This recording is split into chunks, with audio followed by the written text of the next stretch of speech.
Si pensamos en la Revolución Francesa, ¿qué imagen se nos viene a la cabeza? Seguramente la de ciudadanos enfurecidos, ¿no? Derribando un viejo mundo. Pero ¿y si esa imagen, por muy icónica que sea, no contara toda la historia?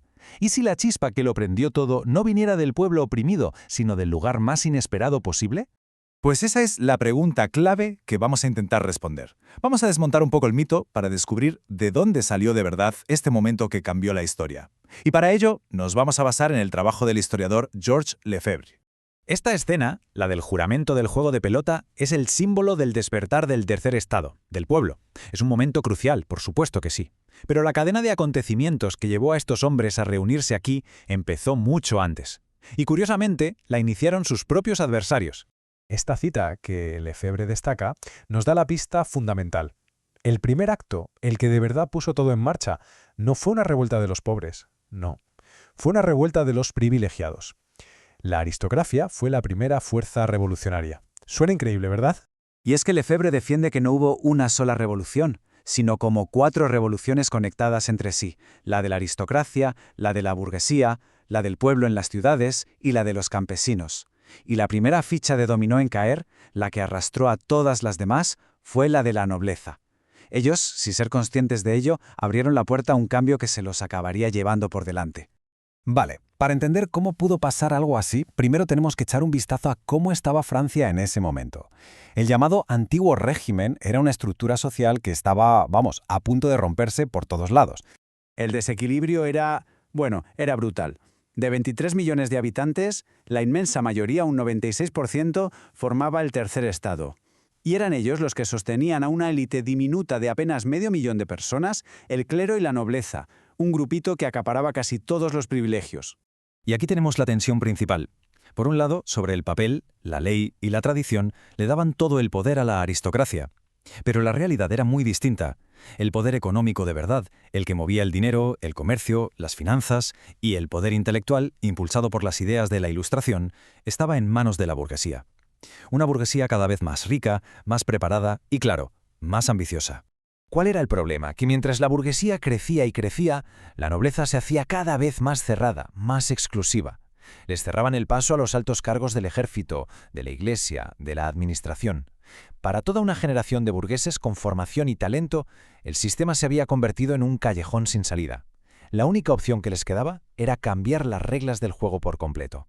Y este polvorín social encontró la mecha perfecta en una crisis muy concreta, la bancarrota total y absoluta de la monarquía francesa. Parece irónico, ¿verdad? Ayudar a que naciera una república al otro lado del Atlántico fue lo que le puso la soga al cuello a la monarquía francesa. La guerra se financió con préstamos, no subiendo impuestos, y claro, cuando llegó la paz, la deuda era simplemente imposible de pagar. Es que la cifra es demoledora, más del 50%. Más de la mitad de todo lo que ingresaba el reino se iba solo a pagar los intereses de esa deuda. No a construir, no a gobernar, solo a mantener a flote una deuda gigantesca. La bancarrota no era una opción, era una certeza. Ante esta situación tan desesperada, el ministro Calonne saca un plan que era, en sí mismo, revolucionario. Su idea era crear un impuesto sobre la tierra, una subvención territorial que pagarían todos los propietarios, sin excepciones. Y esto, claro, atacaba el corazón del privilegio más sagrado de la aristocracia, no pagar impuestos. Y es aquí donde la historia da un giro de guión total, porque en lugar de ser el rey el que impone su voluntad, es la aristocracia la que se rebela. Y al hacerlo, sin tener ni idea de lo que estaban provocando, inician la primera fase de la revolución. Lo que pasó después fue una cadena de errores de cálculo, uno detrás de otro. Primero, el rey consulta a una asamblea de notables elegidos a dedo, que por supuesto rechazan el plan. Luego, los parlamentos, que ojo, no eran como los de ahora, eran más bien altos tribunales de justicia, dicen que solo los estados generales pueden aprobar nuevos impuestos. ¿Cuál era su apuesta? Pues que en esa asamblea medieval ellos dominarían la situación y pondrían al rey contra las cuerdas. Pero que nadie se engañe, la revuelta de los nobles no fue un acto generoso por el bien de Francia. Fue una maniobra puramente egoísta. Querían debilitar al rey absolutista, sí, pero no para crear una nación de ciudadanos iguales. Lo que querían era restaurar su propio poder feudal y básicamente gobernar ellos en su lugar. El problema es que al paralizar al rey, que era al fin y al cabo quien los protegía, la aristocracia cometió un error garrafal. Crearon un vacío de poder y le dieron a la burguesía la oportunidad que llevaba un siglo esperando.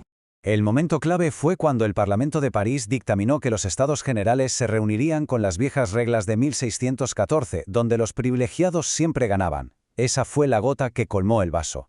La burguesía, que hasta ese momento había apoyado a los parlamentos contra el rey, se dio cuenta de la trampa. La lucha ya no era contra el rey, ahora era contra el privilegio. Y no hay nada que capture mejor este cambio de mentalidad que el famoso panfleto del abate Sieyès. Estas palabras fueron como una descarga eléctrica, se convirtieron en el grito de guerra de la burguesía. Ya no estaban pidiendo favores, estaban exigiendo el lugar que les correspondía como la auténtica nación. Toda la lucha política de los meses previos a que se reunieran los Estados Generales se centró en esto, en cómo se iba a votar.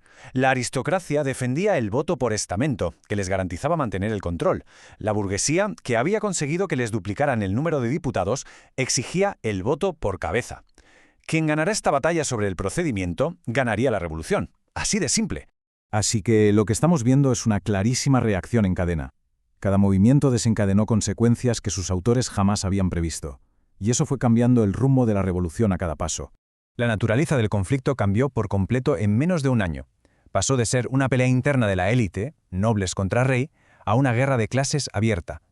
La burguesía, literalmente, le robó la revolución a la aristocracia. Y este es el punto central de todo. En su intento egoísta de reafirmar sus privilegios de otra época, la aristocracia destruyó el único poder que de verdad los protegía, la monarquía. Encendieron una cerilla pensando que podían controlar el fuego, pero el viento del cambio soplaba demasiado fuerte, y las llamas acabaron arrasando su mundo por completo. La historia de cómo empezó la Revolución Francesa nos deja con una pregunta final, una pregunta inquietante y que vale para cualquier época. Nos recuerda que las fuerzas de la historia, una vez se desatan, a menudo siguen su propio camino, un camino impredecible y muchas veces irónico que supera con creces lo que pretendían quienes las pusieron en marcha.